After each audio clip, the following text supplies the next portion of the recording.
Yeah. Wake up with coffee and sports. Sunrise glow, listen coast to coast. A flow like you know. Offensively, who made them? Oh, Patrick Mahomes. Sideline to sideline with plays to show. This network's got the spark.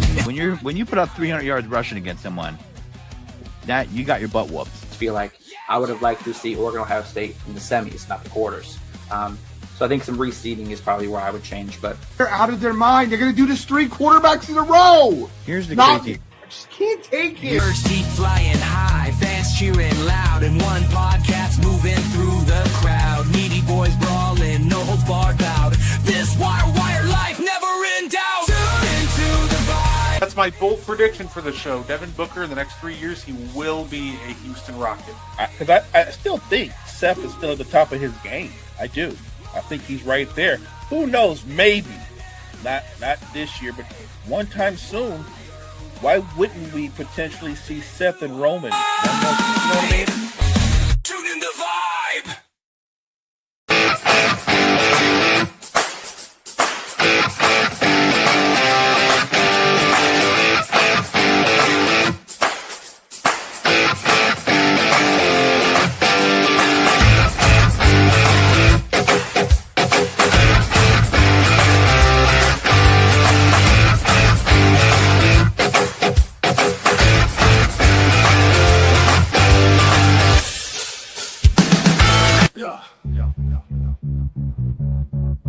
Guardly on the mic tonight. News coming in left and right. Go better with the latest fight. Gene's got that insight tight. Champions rise and they fall. Wire to wire, got it all. Every move in every brawl. Tune in for the curtain call. Wrestling talk all night long. Catch the latest match and song. Ring the bell, let's get it on. Every story bright and strong. In the ring they clash and roar. New rivalries and so much more. Titles change and legends lore. What is poppin', y'all? It is your boy, Guard E3, and welcome to the Meaty Boyz podcast. Of course, joining me just like every week, he is the limousine riding, jet flying, wheeling, dealing son of a gun, and someone I call the greatest co-host of all time. He is Mo Better. How you doing, Woo! Mo? Hey, what's up, chat? What's good, Gene, Brett? Let's go. And of course, as you see, joining us this week, he is a visionary. He is a revolutionary. He is Gene freaking Walzak. How you doing, sir? I'm fired up, man. I'm fired up. I love me some Seth Rollins. If you can't tell, I'm loving the direction in which the revolution is headed. Hey, I think what they're doing with Seth right now is absolutely terrific, too. They couldn't have picked a better guy to put that Money in the Bank briefcase on. So much story to tell with that. So there's another guy coming, Brett. Oh, yeah? You heard it. You heard it on Raw. You heard it on Raw. There's another guy coming. Plan B. There's no way the Plan B isn't another person. It really feels like it's gonna be like Sami Zayn. I would love a heel turn. I would not be surprised if it was Drew McIntyre. I would love Drew McIntyre. I think that one would fit so well. And that would complete it. And they'll be great. They'll dominate for the next couple of years, and it'll break up because McIntyre will get tired of being felt like a flunky or something of that nature. But will it work initially? Would it be fire if you add Drew McIntyre to what they already have? That'd be insane. No, absolutely. And I figure we'd start off talking about this past pay-per-view, of course, Night of Champions. By the way, before we do that, special shout-out to my mom. It's her birthday today, so happy birthday, Mama Gardapi. Happy birthday. So I figure, have a little fun. We'll go through the card. No with the Hitman glasses. Oh, Mo with the Hitman glasses. Okay. Was that your inspiration, Mo, with Bret the Hitman Hart? Oh yeah, he was. That's my favorite wrestler of all time. Say, we opened up Night of Champions with a really great match between Cody and Randy. And my question with this match, do you guys think they got the winner right? Should have just been Cody to set up, Cody versus Cena the second? Or do you think they should have went another direction? Gene, why don't we start with you? They got the winner right. I'll start there. Let me follow up by saying this, though. The WWE is becoming dangerously close to being very predictable. And Randy Orton is Kevin Owens last year. That's what he is right now. The heel turn is coming. Do you remember Cody Rhodes versus Kevin Owens 1, where Kevin Owens hesitated to go for the dirty play because he was a face, and it cost him. And then Cody didn't hesitate, threw him right into the empty turnbuckle. You've seen Randy's face as he's walking down the ramp. You've seen Kevin's face as he's walking down the ramp. This is something you should really look into. Randy is going to turn heel. And if Randy doesn't, Cody will.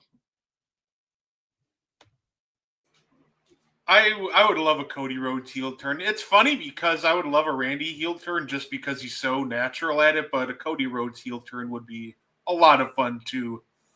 Mo, what did you think of Orton versus Cody? Do you think they got the right winner? They got the right winner. Enjoyed the match. I think you can book it that Randy Orton is going to heel turn. I think the only way Randy Orton ever wears another championship, it'll be as a heel. That's just what it's going to be. Randy Orton as a face, he's entertaining, not the same level as Randy Orton, the heel. That is the apex predator when he's a heel. So, yes, I think it's locked in that he's going to be a heel. I love that. I agree with you 100%. No, absolutely. And like I said, that's the way to go, honestly. Sometimes the most obvious road, I think, is the correct one to take. And I think turning Randy heel, to a lot of people, it might be the most obvious, outcome. But I also think it's just the right outcome. He's so much more comfortable as a heel. So many people are just better as heels. We talk about Cody as being a heel. And I think he could be a good heel. I like it, very, very Homelander vibes. I'm not sure, if you're familiar, but I do watch Homelander. Yes, he is Homelander, or he could be. Yeah. You could see that, right?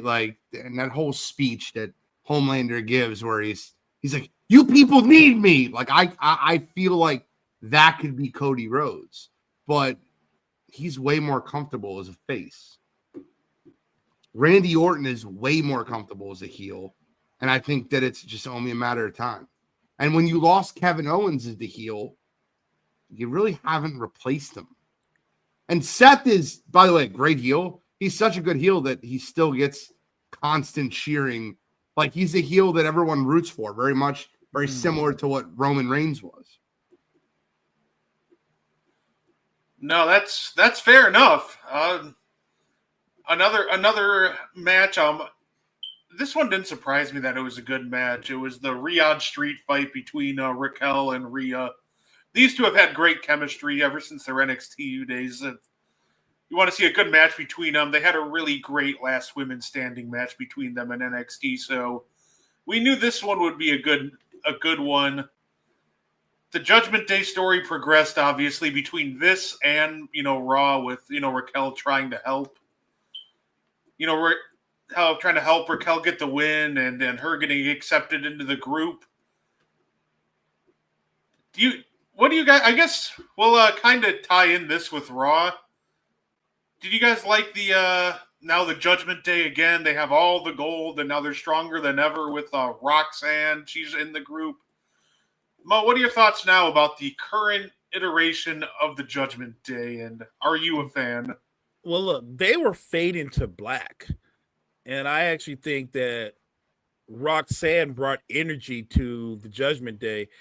but they were fading, and the storyline was going to be Roxanne was going to undercut Liv, which would have been fun. I could see that was going.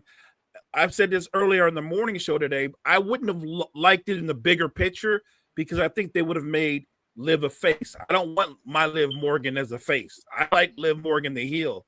But that being said, with Liv out, they pulled an audible. You go forward. She's now tag team champions. I think they'll hold on to the belts until they go to the next big pay-per-view, and they'll probably lose them there. But I think they make a credible team. The match versus Rhea, to me, even though Raquel lost, I thought it made her better. I thought it elevated her. It gave her more credibility because I'd seen her in previous matches. She just doesn't look that impressive at times in the ring. But I thought she looked very credible, and that was one of her better matches, even though she lost. So the only thing I disagree with what you said is I do not think they will hold on to those tag team titles long. I think those tag team titles are placeholders for Charlotte and Alexa Bliss. And I think that at Evolution, which is like 2 weeks away, not a big PLE, but I think that's where Charlotte and Alexa, and I think that's like the unholy trinity. Like, I cannot wait to watch that play out. I think that's going to be fun and entertaining. With that being said, everything else you said, I agree with. I like the pitch of Finn Balor. I really love, and you notice that they were in the face corner on Raw when they were facing the New Day. Like, you can see who they want you to root for is in the same corner every time. The heels are by the announce tables. The face. You ever notice that? They do that every single time. I call it the face corner. Oh, yeah. Roxanne and Rhea put on a great performance. Roxanne needs to not talk. She's so bad at her emotions and the way she reacts. Like on Raw when they were like talking about adding Roxanne to the Judgment Day. Just the way, like, oh God, it's so bad to watch. But with that being said, Rhea Ripley did a hell of a job. I could have did without the table. I could have did without the table. What's the finisher Rhea Ripley has? Oh, the rip tied off the table. I could have did without that. I was so anxious that table was just going to give out while they were standing on top of it. I did not like that. Yeah, I don't. Yeah, but match is good. Yeah, say after kind of giving myself a day to digest it. The idea did grow on me because I know when they won the title yesterday, I was like, Judgment Day, New Day, Judgment Day. Like, these guys have just lived in the tag team title picture for the last 2 years, but it's grown on me. Clearly, this time there's a direction, there's a story. It's not really just a seemingly pointless reign. We got the titles off the New Day, so overall, Roxanne's a great addition. I do agree. Her expressions can be over the top at times, but no, I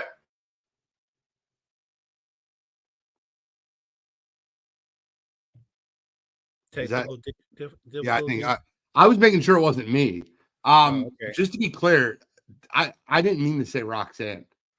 I meant to say Raquel. I get them mixed up all the time too. It's just the names, but Raquel is awful on the mic. That's what I meant to say. Roxanne's fine. No issues with Roxanne. Raquel is so bad at her facial expressions and the way she carries herself. It's mind-boggling. Yeah, she shouldn't talk at all much. Just nod a lot and get in the ring and perform. Yeah, look, I think Roxanne is going to be fine. I think at some point down the road, because she's so talented that they'll put her out front. I don't know as a member of the Judgment Day or just go solo by herself, but she's so talented. I could see her holding multiple mid-card belts for a while. Like, I know they don't want to rush her, and the top of the ticket when you look at the women's division is so loaded with talented people. There's really no place for her right now. I think right where she's at in the Judgment Day, playing the role that she's playing, is perfect for her right now. Yeah, but we were talking about. I didn't mean to say Roxanne. I meant to say Raquel. I think Raquel is terrible on the mic, not Roxanne. Raquel's facial expressions when they were trying to put Roxanne in the Judgment Day was it's just so bad on Monday Night Raw. It was just. Oh yeah, no. Raquel's just very like stiff at times. Her facial expressions aren't great. Like that's definitely something that I'd love to see. Some improvement for throughout time. I just wish some of these people would go to acting school. I feel like that's all you have to do is like put Jade Cargill, Raquel, like put them all in acting school. No, absolutely. Say, Sami Zayn and Karrion Kross was kind of just a whole lot of not too much. Sami Zayn picked up the win. This felt like a match where Karrion Kross needed to show out. And my question to you guys is, did he put together that performance where you look at it and you go, there we go. This is the guy that the people have been clamoring for. This is the guy I want to see in the main event. Or do you think that was just kind of another Karrion Kross match? Like, what are your thoughts on this match, but more notably, Kross's performance in the match? I found it interesting that post-match, so many people were like, this is the Karrion Kross that we needed to see. His performance. I saw the same dude that I've been seeing. He's boring. He's boring in the ring. He's boring. And this thing where he tries to come off like he's a master manipulator. And I don't get it. It ain't working. I think he's a boring in-ring performer, and I'm not really feeling his gimmick. To me, he's wanting to be elevated. I see a mid-card guy at best, and I don't even see a mid-card guy that wins belts. I just think he's an irrelevant character. So I think the worst thing that could have happened to Karrion Kross was him to have this match with Sami Zayn. And I'll explain to you what I mean. When he had that interview where he went nuts on Triple H and he went nuts on the WWE, like he had the WWE's backing for the push. And then he got the push. And when he got the push and he got out there, it was like, this is probably why they didn't push you. Because he was stiff in the ring. I felt like I hate his entrance. I hate his entrance music. I think Karrion Kross is almost somebody that should be a manager. I know it sounds stupid because he's good at talking and he's good at like his mentality, but I don't think he's a great in-ring performer. Like honestly, like what they're doing right now with the Wyatt Six, I think he'd be a perfect member of the Wyatt Six. Oh, I like that. What Gene just said, I hope somebody from WWE is listening. I like that. I think Karrion Kross is more manager than performer. I agree with that. I think he should be like the de facto leader of the Wyatt Six. Maybe not in the ring, but the strategist or whatever you want to call it. I think that is a perfect role, a vehicle for him going forward. As an in-ring performer, though, I just don't see it. I don't see it. That's kind of what kind of cracked me up a little bit, right? Because they're like, oh well, this is the performance that we needed. I could throw a broom in there with Sami Zayn and it'd be a 4-star match. Like, and that to me that was one of the weaker Sami Zayn matches. Like, I think Karrion Kross, like to me, he's got at least like a lot of people do like the entrance. They like him talking. They like him on the microphone. He's almost got like it all down except the bell rings, and that's the part he doesn't really have down. So I would love to see that growth from him like in the ring. That would be great. But yeah, I don't see it. I don't think it's ever going to come. And I think this main event push that people envision for Karrion Kross, I think he's just going to kind of end up as a mid-carder, maybe who gets that occasional title match at best. But this almost felt like the peak of what you're going to get out of Karrion Kross. I think he gets dropped from the WWE, if I'm being honest with you, and I'll explain to you why. I think Karrion Kross is the type of guy that feels like his push, his stardom is the WWE's fault. The reason he's not being pushed, and he doesn't take responsibility for what he does on his own. So I think he ends up getting dropped. I think you'll see him over on like AEW or something else. Oh, fair enough. We'll see what happens next with him. It'll definitely be interesting. He did jump Sami Zayn on Raw, so it looks like the rivalry will continue between those two. This one was pretty shocking to a lot of people. We have a new United States champion, Solo Sikoa, knocked off Jacob Fatu. Now, there's a lot to unpack with this match because we had obviously a lot of interference. We had the return of Tonga Loa, and now we have the debut of Talatonga. So, what did you guys think about this match? And I guess kind of a follow-up question. At what point is too long with this bloodline story? Gene, why don't we start with you on this one? It's never too long. I love the bloodline. I love the return of the infamous Tonga Loa. But I think there's so much talent that is in the bloodline right now. Is that me, by the way? Is that my microphone? I thought it was mine. That's why I muted it, but I don't. All right, but I think that the bloodline is great. I think that they need to get the title off of Jacob Fatu because he doesn't need the title.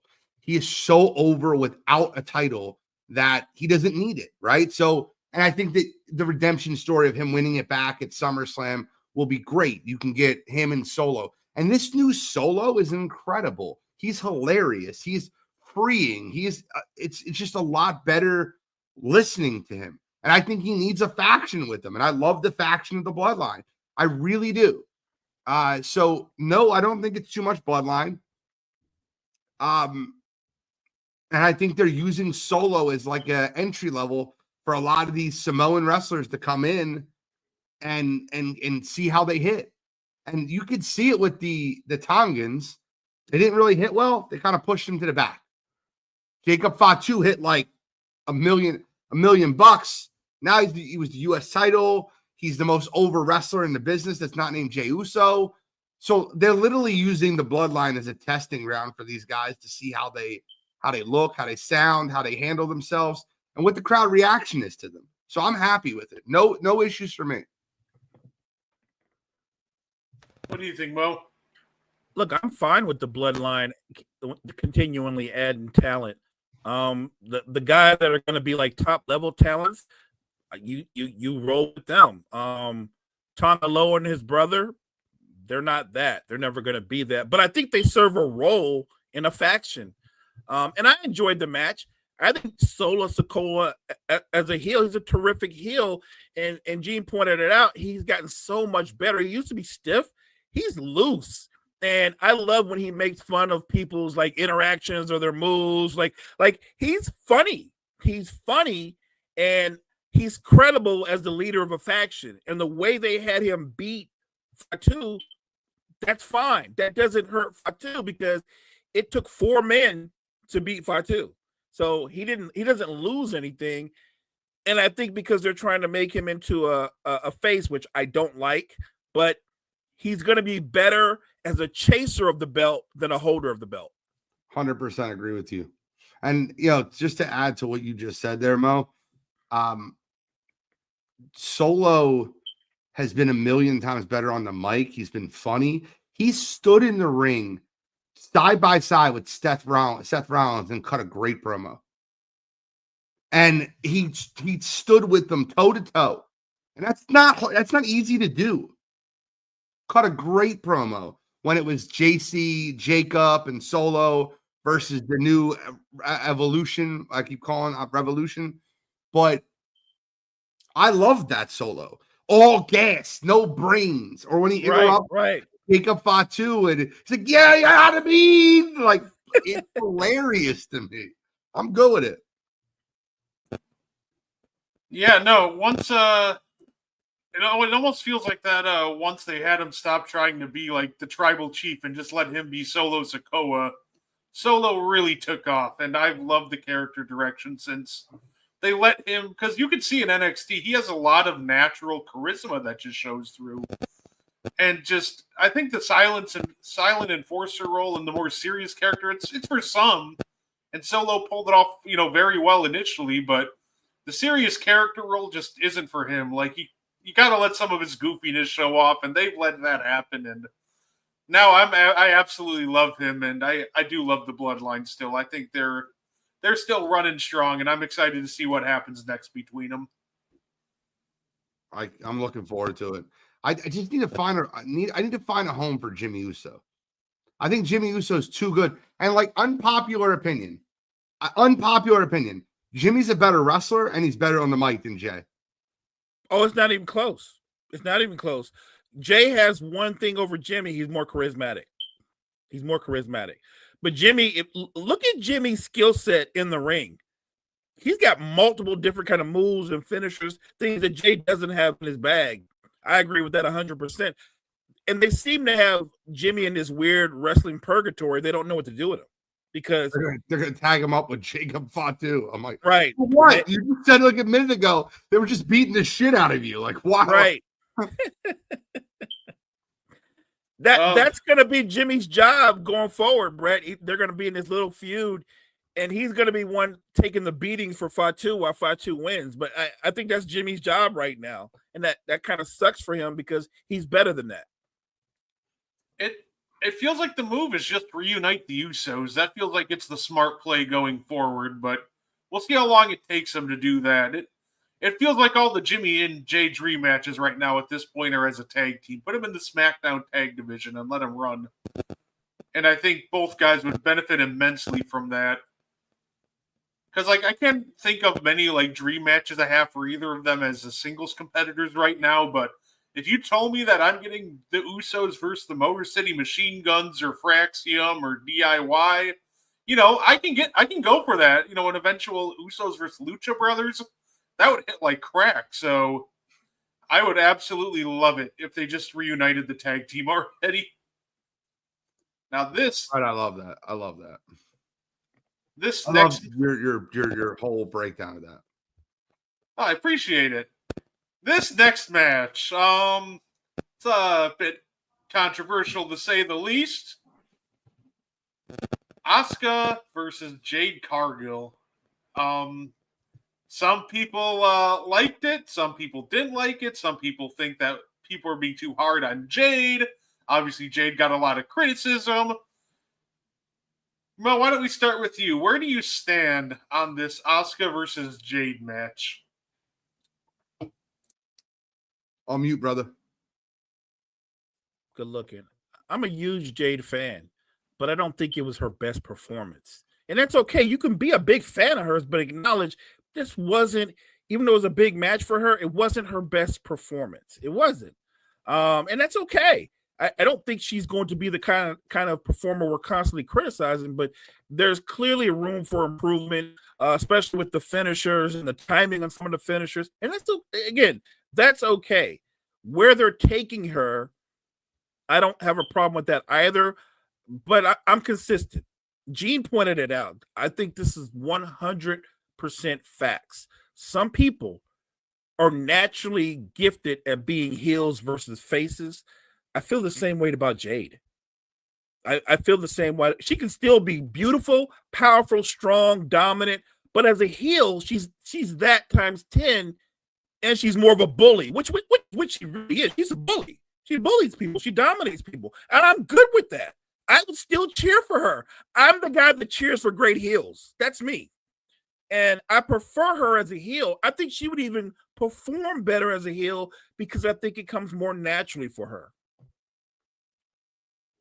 People in the WWE universe react well to authenticity. And the problem with Jade Cargill is it is so obvious that the WWE is trying to jam her down your throat. She's a superstar on her own. But like when you hear announcers, wow, what an incredible counter by Jade. Like it was like just so basic. Like you hear that, you're like, what? Like, what are we watching? And this is now 2 finishers in a row where she's done Jaded and she's screwed up the pin. The first one, the referee had to pull her leg out from under Roxanne's shoulder so she can pin her properly.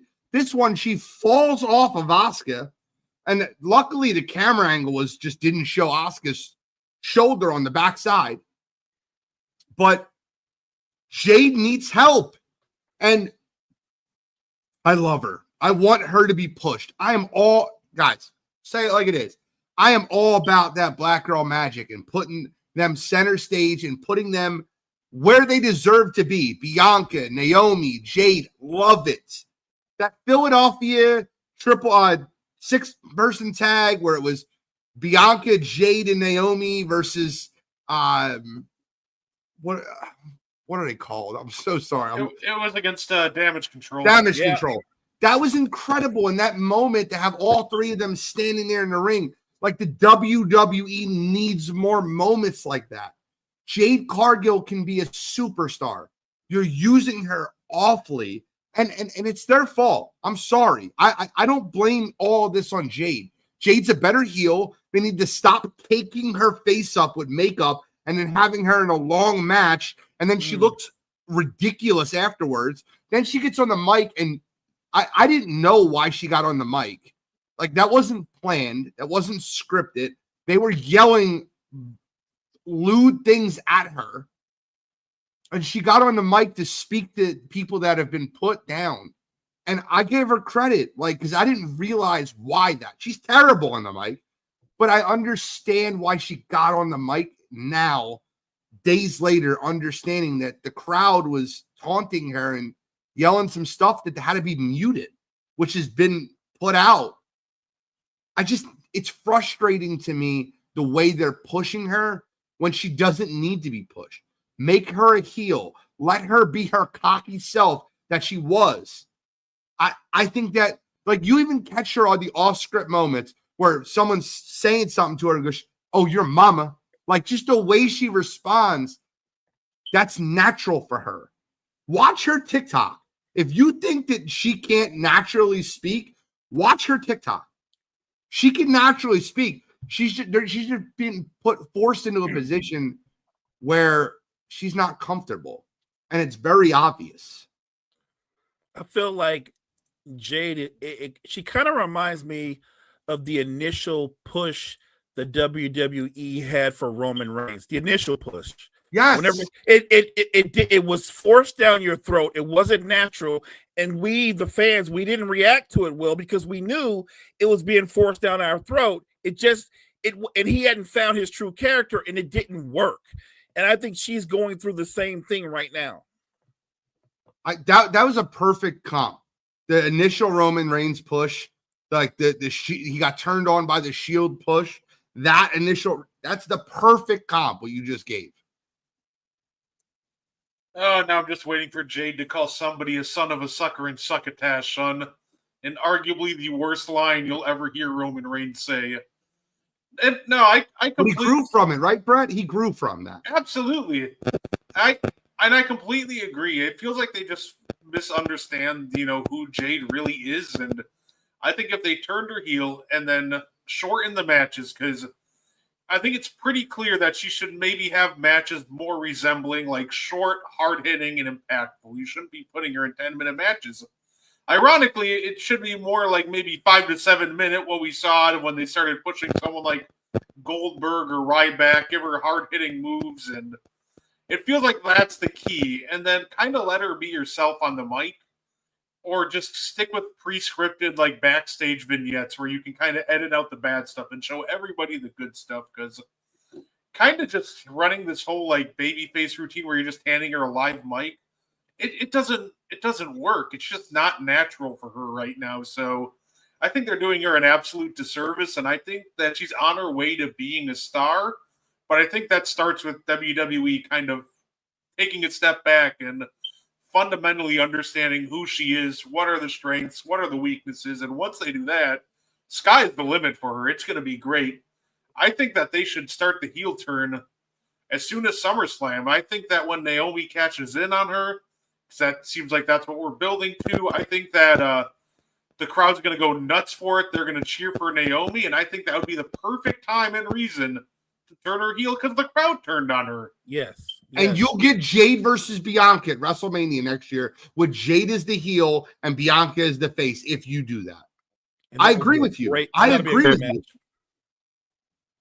By the way, Brett, I want to say one more thing about Jade because it drives me nuts how like everything, the narrative gets pushed with her. I think that what you just said is perfect, right? So like when you talk about the way they're pushing Jade, when you talk about the way they're making her move where it's not very comfortable for her to do, I completely agree with you. The backyard vignettes where they have her talk and they edit things out, I don't necessarily agree with that, but all you have to do is let her be natural.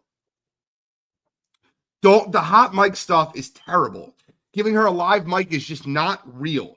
And when you talk about the last thing I'll say is this, I think she's what Nia Jax was when Nia Jax was hurting people, but she's trying not to hurt people because she's so much bigger and stronger than everybody she gets in the ring with. So like she is hesitant. Remember when Nia Jax wasn't and she was hurting everyone? Jade is like, it's almost like they beat it in their head. Like, you're a really big, strong girl. Like, you can't hurt these girls. You have a responsibility. And she like kind of stiffly goes through the motion of doing it. Like, she's really good at that big kick where he kicks the girl in the face. That's it. She can wrestle. It's very obvious she knows how to counter. She's caught women into power slams. Like, she's had nice moves. It's just, it feels clunky because she feels like she's not trying to hurt these women. Put her in the ring with Nia. Have a Nia and Jade Cargill beat. Have a Charlotte and Jade Cargill beat. Someone that can physically stature match with her. Yeah, and ironically with Jade, you would think that maybe you'd actually want her to be, you don't want her to hurt anybody, but almost like a stiffer style would probably fit Jade more. Just because of how big and bruising she is. Like, you don't got to knock anybody out, but I'd love to see if she would just kind of lay into people a little more on some of her moves. Just, she is physical and she is bigger than everybody else.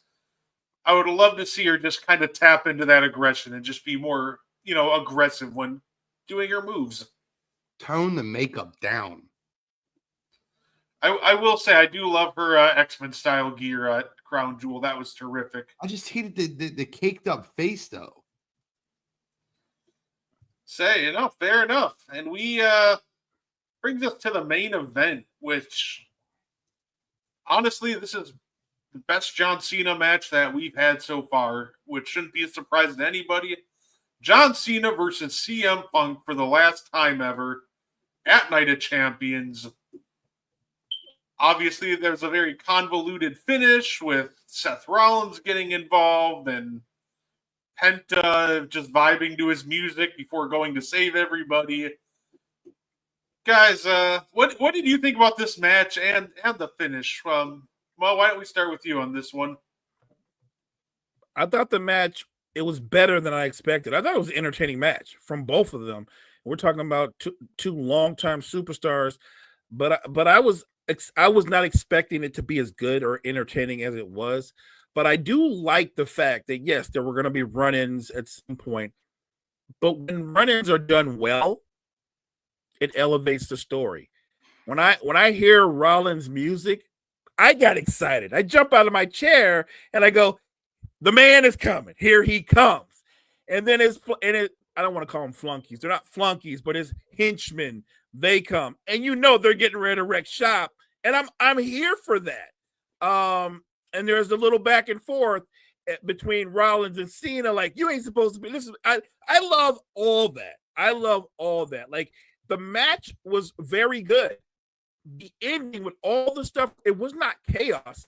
I thought it was orchestrated chaos. It was done well. And it's funny because Cena and Punk put on a great show, but I came away from that match thinking about everything Seth Rollins did. That's me.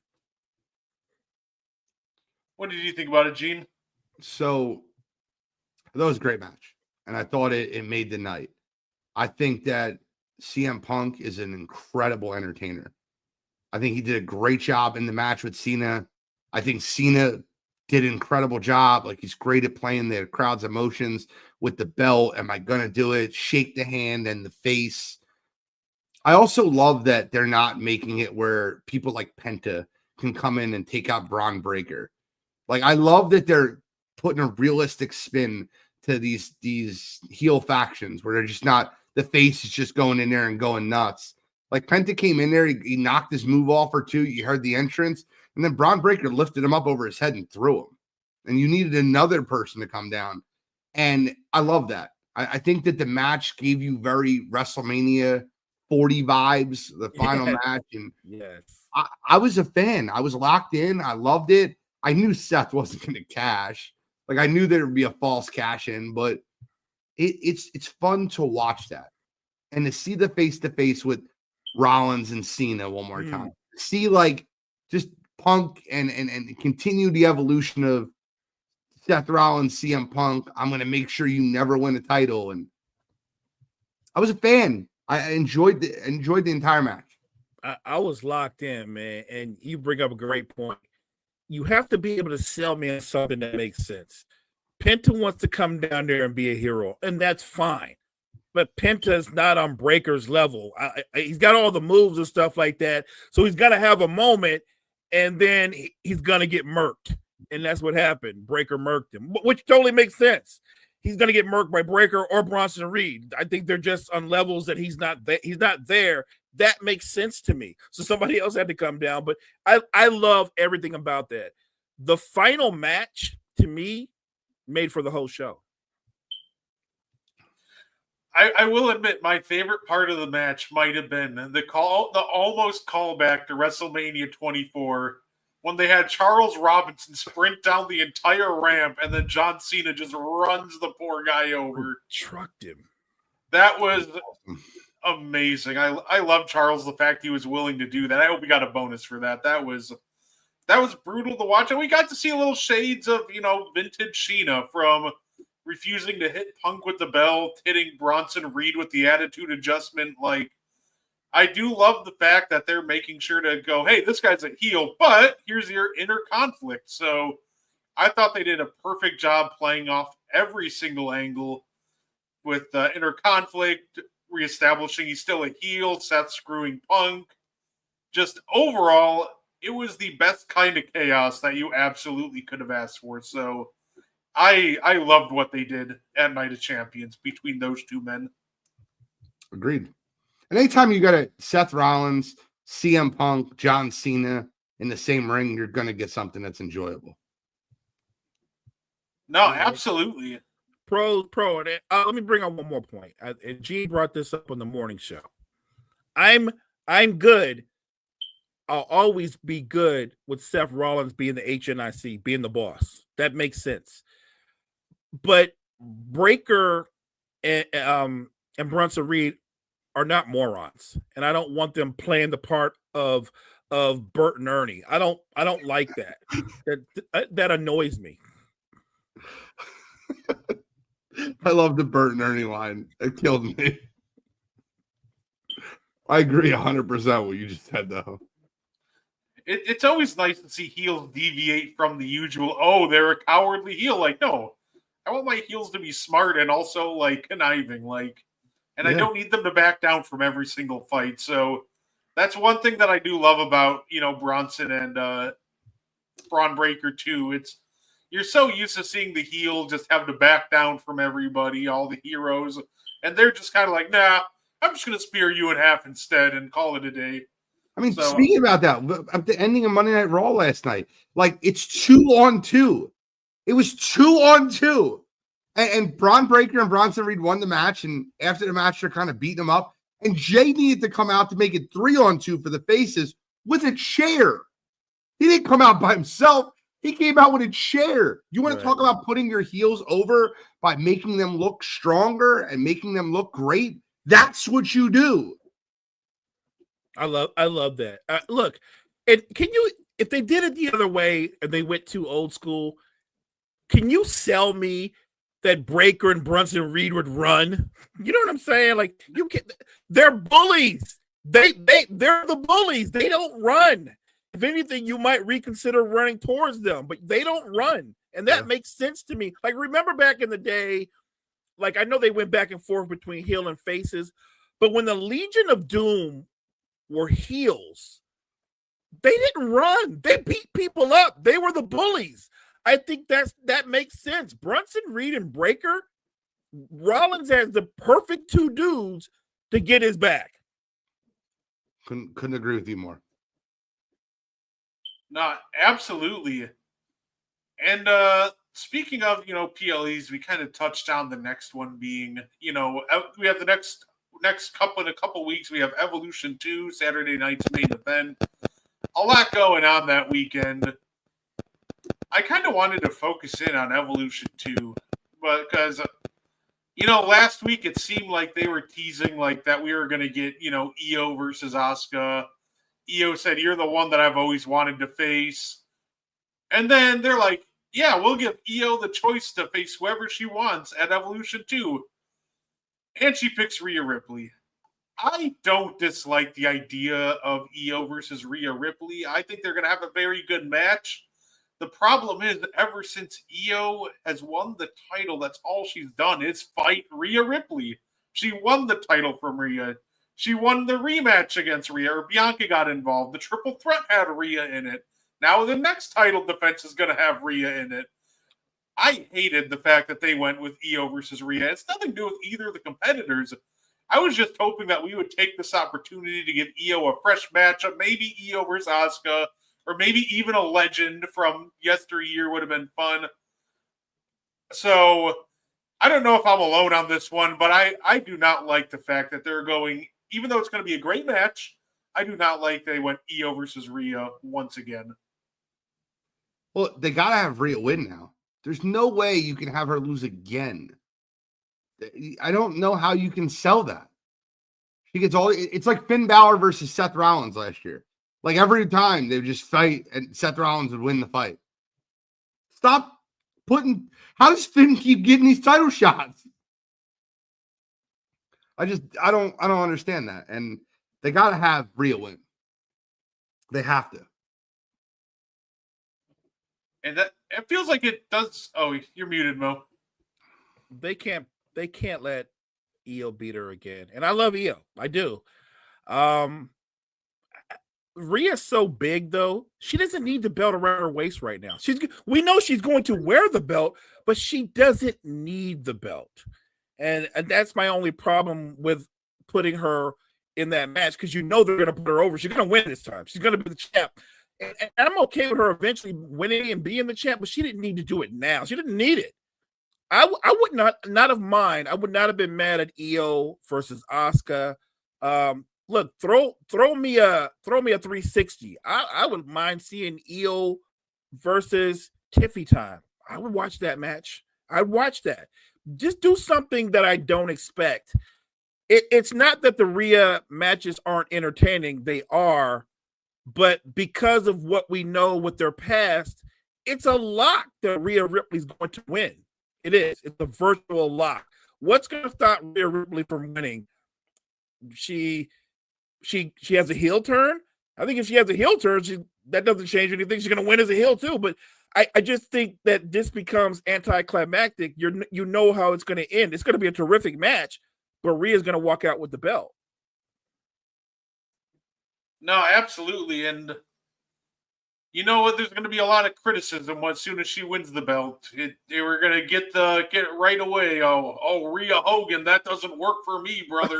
Those are going to pop up again. So, like I said, I like Rhea, but I feel like this just opens her up to unneeded criticism that she doesn't want to put anybody over. And I feel like that as of right now, this just wasn't the right move at the time. If you want to put the title on her, I would have at least waited probably closer to the Survivor Series or the Royal Rumble. Give her like 3 to 6 months without it, and then we can move in that direction. You know what's funny? I was a look-ahead type guy. And I can already see like what's going to happen in Survivor Series. I can already kind of see how they're going to play out the men's side of it. Can you picture at all how they're going to play out the women's side of that? Because they're forcing so many PLEs. Like, who's 5 versus 5 going to be in that? It's going to be the same thing as last year. We're going to have people team up that make no sense. Nia Jackson, Liv Morgan, who just had a match at Crown Jewel like 3 weeks prior, where now we're on the same team, and it's just dumb. So I think that WWE needs to do a little bit better of their long-term storytelling right now. Hey, you know what? Charlotte versus Io would have actually been a really fun match. Agreed. They probably would have put the title on. It feels like that we're planning to take the title off of Io probably at this pay-per-view anyway. You know, you want that big moment to end the pay-per-view, and it feels like that this is the moment you're building towards. But hey, that would have been a fun match, but it would have been a fresh match, and that's why I wouldn't have minded it as much. Which I think it's going to be a genius idea. They're going to put the tag team titles on Charlotte and Alexa Bliss, because I think that you need to get Charlotte out of the individual. She won't take pins. She's very much like Hogan. She won't agree to take pins. And this way she stays a huge star, holds the belt, is relevant, but she's not in the singles picture, which is great. I think it's smart. You put her and Alexa Bliss as tag team champs. I think they go on a long run. I don't think you know how they're going to lose. They'll eventually turn on each other, but I think they hold the belts for a while. And I think they're using Alexa Bliss to get Charlotte to be a better face, because I'll tell you right now, you cannot. There's zero thing you can tell me that they didn't want Charlotte to come back as a face. They wanted her to come back as a face at Royal Rumble. She came out to cut her first promo after Royal Rumble, and no one just wanted to hear her talk. They just booed her, and she was like trying to be a face, and good for them for catching it quickly. Like the whole thought process was face Charlotte versus heel Tiffy. Charlotte was so hated that we got to make Tiffy a face because this shit ain't going to work. They just switched it around. I think they're using someone that's so universally loved in Alexa to warm Charlotte. So like, all right, fine, I'll defend her. I'll stick up for her. And like, they're already showing signs of it, like where Alexa comes out to help Charlotte and Charlotte comes out to help Alexa. And, you know, Alexa puts her hand out. Charlotte walks straight by. Like, they're warming her up. They're doing – those things are all intentional. Those things are all to get your heartstrings involved. I think Gene, you're spot on. I think they're using Alexa Bliss to give Charlotte street cred, if you will, right? Because Alexa's likable. She's lovable. When she first came back, nobody was more blown away when I saw her coming down and I heard her music. So, yes, she's very likable, and she draws you in. And if she's good with Charlotte, the WWE Universe will be good with Charlotte. The problem with this, Damian, he says Alexa Bliss should be in the Wyatt Six faction.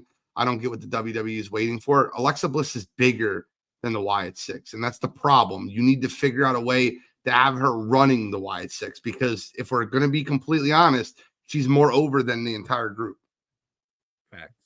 I would almost love to see them having maybe like, because I don't think you need Bliss in the faction itself, but that would be great if they maybe had like one of those working partnerships where, you know, maybe like, for example, if Alexa ever feuded with like Roxanne and the Judgment Day try to get involved, then the Wyatt Six would help her out, and maybe she occasionally steps in to help Nikki. But I don't think that's a team where like you desperately need them, you know, completely intertwined all the time. But I would love to see maybe just like a working partnership between them where they help each other out.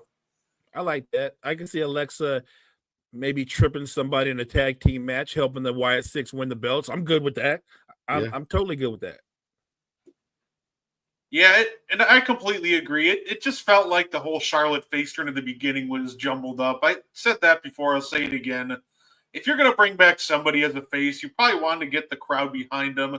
When you come out to cut your first promo and you say about how hard your life has been for the last year, and yet the vignettes are you chilling on $1 million yacht off the coast of Miami, like that is maybe the least authentic like thing ever, right? And the thing is, Charlotte did have a rough year before, but the problem is, like, in the vignettes displaying her return, that was never presented. It's just, yeah, here's Charlotte on a random boat off the coast of Miami. You're just like, okay, like, I'm supposed to believe that she's been struggling this entire time. I think if they would have took the time to build vignettes to show her struggles throughout the last year and slowly built up her return like that, and then maybe even had her lose the Royal Rumble but win the Elimination Chamber, it'd be a completely different story. So I feel like part of face Charlotte failing was just terrible foresight on the behalf of WWE and the way they brought her back. Completely agree. She is her father's daughter. Her father could be a heel or a face. Her father could be a very good actor and sell the crowd on whatever he wanted. Charlotte Flair is not a face, and they need to force her to be one. I feel like she wants to be one. I feel like that Charlotte Flair is, I hate saying this. I don't want to get like too read into things, but I feel like Charlotte Flair is depressed. And I think that she cannot take the criticism in the crowd and the way they treat her. So she's talking to WWE about making her likable and lovable because she had 3 failed marriages with Andrade, the same thing that just happened. And the way she gets booed and the way she gets talked to. Listen, if anybody else cut a promo that was over below the belt, like they cut with Tiffany and Charlotte, you wouldn't have heard about it. It would have been a viral moment. It would have been crazy. But you wouldn't have heard the WWE cutting it out of their script. When you replay that SmackDown, that's cut out. You realize that. They cut it out. So they did that because it hurt Charlotte's feelings. That's what I truly believe. No, look, I don't disagree with the notion that she could be depressed. I mean, your personal life, whether you can separate it from the professional, is difficult, especially in that particular business, because she has been intertwined with people that she works with or she's around. And that's difficult. And it seems like they're close enough to where everybody almost knows everybody else's business, right? That's tough. That's tough mentally on you. So no, I think she's her father's daughter. I don't think she has her father's mental toughness because Ric Flair's personal life was always in disarray, but it never affected his performance. This is a perfect lead-in. Trish did the blow-by-blow, blow-for-blow promos. I agree. And they never heard SmackDown cutting that segment because it went too far. But, yeah, fair enough.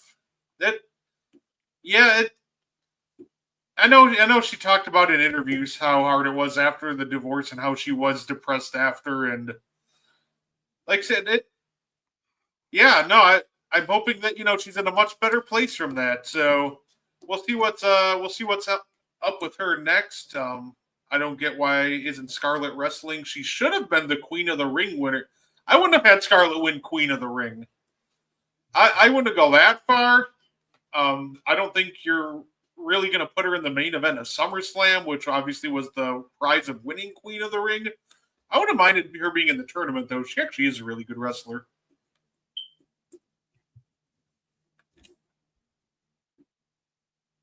We of course on that same weekend, Saturday night's main event. Sounds like we have 2 matches so far. It sounds like Seth and LA Knight and Goldberg versus Gunther. What are your guys' excitement level for Saturday night's main event? So I know Gene is a huge Seth Rollins fan, as am I. I'm probably maybe not as big as Gene, but I'm a huge Seth Rollins fan. So Seth Rollins is not going to disappoint us. You're going to get a great match. You just will. But I don't like LA Knight. It's not a secret. I've never liked LA Knight. He's just one of those people for whatever reason. I don't like him. I don't like his character. I'm always stunned by how popular he is because he seems corny to me. But it is what it is. Look, I think if they'll put on a great match, Seth's going to win. LA Knight's going to get beat up afterwards. I enjoyed that part. So I'm going to enjoy that. Yeah, I think that Seth Rollins can put on a 4-star match with a broom. The way he put Bronson Reed over and I honestly think that led to him being in that faction is the way that he helped Bronson Reed become a thing. Bronson Reed was nothing before the attack of Seth Rollins in that feud. And those matches back and forth were incredible. I loved the way he did that. And I think that they're using Seth again to put another superstar and see if he can really kind of like catapult him and LA Knight and make him more popular and give them like the matches with Seth and Finn Balor were incredible. Like, give me those all day. I miss those matches. As for Gunther versus Goldberg, I might turn it off. Like, the only thing that I like about it is You know it will be less than 10 minutes. I was gonna say that if you turn it off, you can turn your TV back on in like 5 minutes. You're good. Like, you know it won't be that long. And honestly, I think it's embarrassing that Goldberg gets to walk into a title shot. It's stupid. Nothing will ever top his line of reasoning for that. Like, I went 176-0. Like, okay, Goldberg. That was like 20 years ago, but all right, do you, buddy. 60. Yeah, no, if there's somebody that can pull a halfway decent match out of Goldberg, Gunther would be a good guy to do it, but I think the Seth versus LA Knight match will be interesting, and I think LA Knight probably wins that match. CM Punk probably gets involved and costs Seth the match.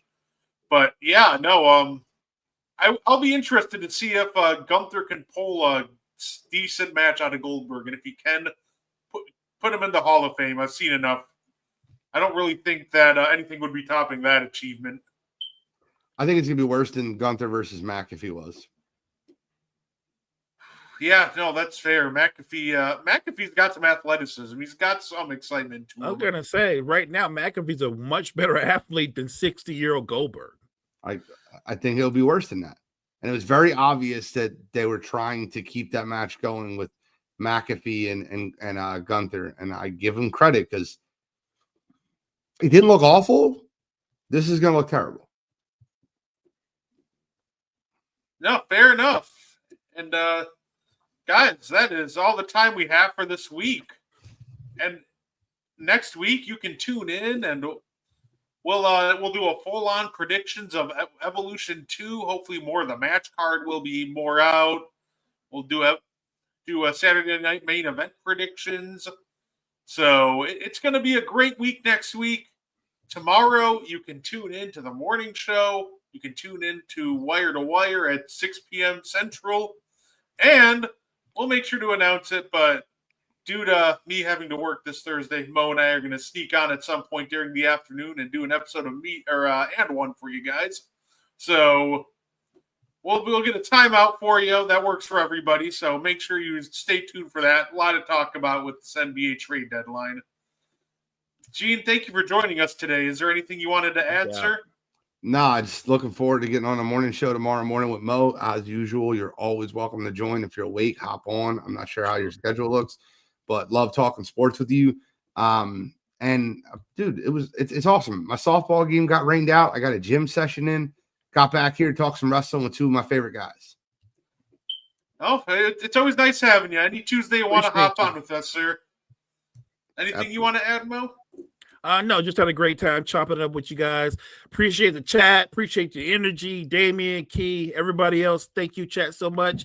Thank you, guys. Make sure you check out all the great content we have at Wire to Wire Network. Wire to Wire Network, we appreciate you. Damian, we are not talking about that right now. That's a tomorrow topic. Thank you, everybody, for tuning in. And we will see you tomorrow night.